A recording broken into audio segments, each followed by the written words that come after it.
If you lost one of your Nothing Ear A, you can still find them when you are still connected with your phone. If you are disconnected, there's no other way to actually do this, so don't waste your time if you are searching for this solution. Now, if you are still connected and you lost one of your earbuds, for example in your house, you will have to open this application, click on the right upper corner and go into the Find My Earbuds. And now we can try to find these earbuds by using sound signaling. So let's say that I just lost my right earbud. And when I'm gonna click here and tap play, I will hear the sound that comes from my earbuds. Okay, now it actually stops making this sound. So let's do this one more time.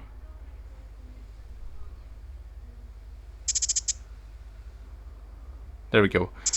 And this is the sound that you are gonna hear when you are searching for your earbuds. And that will be all. Thanks for watching. Right now, please subscribe to my channel.